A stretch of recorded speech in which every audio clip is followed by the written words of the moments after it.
જય માતાજી। ગંગાજળિયા ગોહિલ રાજપૂતોના ગોહિલવાડમાં ત્યાં મુરલીધર દાદાને પ્રથમ સ્થાન આપી પહેલા દાદા પછી ગામ એટલે કે પચ્છે ગામ મુકામે મુરલીધર દાદા ભગવાન કૃષ્ણના બેસણા છે। એવા પચ્છે ગામમાં એક ફૂલની પાંદડીથી લાખો કરોડો રૂપિયાનું સનાતન ધર્મને ટકાવી રાખવા માટે દાન કરનાર દાનવીરોના દાનથી વાસ્તુશાસ્ત્ર મુજબ શિલ્પકાર રવિશંકર જાદવજી સોમપુરા પાલિતાણા દ્વારા ભવ્ય મંદિરનું નિર્માણ કરવામાં આવેલ છે। આ નવનિર્મિત મંદિરમાં ભગવાન શ્રી મુરલીધર દાદાના મૂર્તિરૂપે પ્રવેશ માટે 22મી ફેબ્રુઆરી 2026થી 1 માર્ચ 2026 સુધી નિજ મંદિર પ્રવેશોત્સવનું આયોજન કરવામાં આવેલ છે। તો ચાલો આ ઐતિહાસિક મૂર્તિના ભવ્ય ઇતિહાસની આપણે સૌ માહિતી લઈએ। ગોહિલવાડમાં આવેલ ગોહિલ રાજપૂતોના ભવ્ય ઇતિહાસ ધરાવતા પચ્છે ગામમાં નવનિર્મિત મંદિરમાં મુરલીધર દાદાની જે મૂર્તિનો મંગલમય પ્રવેશ થવા જઈ રહ્યો છે તે મૂર્તિના સંક્ષિપ્ત ઇતિહાસની વાત કરીએ તો દંતકથા મુજબ સ્વયં શ્રી કૃષ્ણ ભગવાને પોતાના મુખમાંથી અર્જુનજીને આપેલ આ મૂર્તિ હતી। મહાભારતના યુદ્ધ બાદ જ્યારે શ્રી કૃષ્ણ સદાને માટે દ્વારિકા જતા હતા ત્યારે અર્જુનજી ભગવાન શ્રી કૃષ્ણના રથ પાછળ 2 કે 3 કોસ જતા રહેલા। ત્યારે ભગવાન કૃષ્ણએ તેને પાછા વળવાનું કહેતા અર્જુનજીએ કહેલ કે હે માધવ, હું આપના વિના એક ક્ષણ પણ નહીં રહી શકું।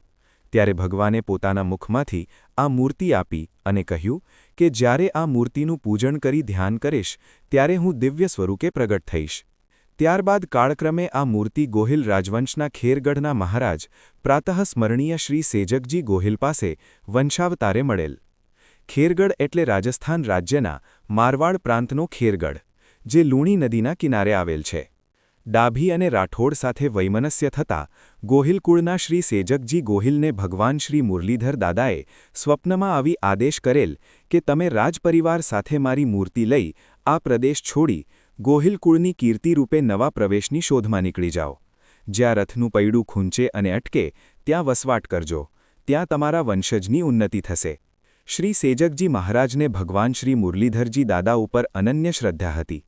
તે પ્રમાણે તેઓ ઈસવીસન 1250માં રથ લઈ નીકળી પડેલ, જે ગુજરાત પ્રદેશમાં સૌરાષ્ટ્ર પ્રાંતમાં પાંચાળ પ્રદેશના શાહપુર પાસેના એક ઉજ્જડ ટીંબે પોતાના રથનું પૈડું ખૂંચી ગયું। તેથી ત્યાં જ શ્રી સેજકજી ગોહિલે તે ગામમાં વસવાટ કર્યો। હાલમાં તે ગામનું નામ સેજકજી ઉપરથી સેજકપુર તરીકે ઓળખાય છે। તે પ્રદેશ જૂનાગઢ રાજ્યના તાબે હતું। ત્યારે જૂનાગઢ રાજ્યમાં રાખવાટ રા મહીપાલનું રાજ ચારો દિશાએ દિવ્યમાન હતું। તેથી શ્રી સેજકજી મહારાજે જૂનાગઢ જઈને રાખવાટને મળ્યા અને સર્વે વિગત જણાવી। આથી રાખવાટે પ્રસન્ન થઈને ક્ષત્રિય ધર્મની નીતિરૂપે સેજકજી મહારાજને આશરો આપ્યો અને 12 ગામનો પટ્ટો કરી આપ્યો। બાદમાં શ્રી સેજકજી મહારાજે તેમના કુંવરી વાલમ કુંવરબાના લગ્ન રાખવાટના કુંવર રાખ હેંગાર સાથે કરાવ્યા।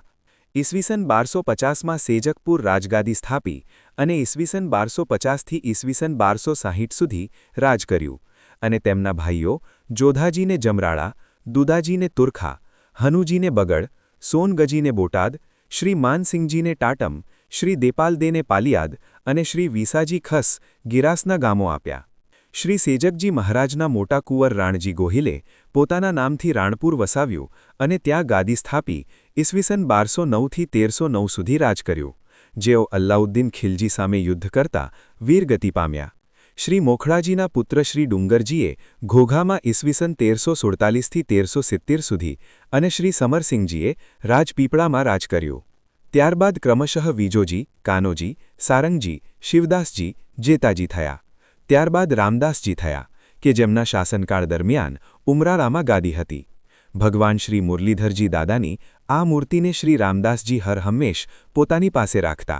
શ્રી રામદાસજી સંઘ કાઢી કાશીએ જાત્રાએ ગયા હતા। જાત્રા કરી પરત ફરતી વખતે મેવાડના રાણાના મહેમાન થયા હતા। તે સમય દરમિયાન મહંમદ ખિલજીએ મેવાડ પર આક્રમણ કરતા ક્ષાત્રધર્મ કાજે શ્રી રામદાસજી બાપુ યુદ્ધ મેદાને લડતા લડતા વીરગતિ પામ્યા, જેથી પોતાની પાઘડીમાં રાખેલ મુરલીધર દાદાની મૂર્તિ રણમાં ફેંકાઈ અને દટાઈ ગયેલ। તેમના પુત્ર શ્રી સરતાનજી ઉમરાળાની ગાદી પર બેઠા। તેમના 4 પુત્રો હતા। શ્રી વિસોજી ગોહિલે શિહોર ગઢ બાંધેલ।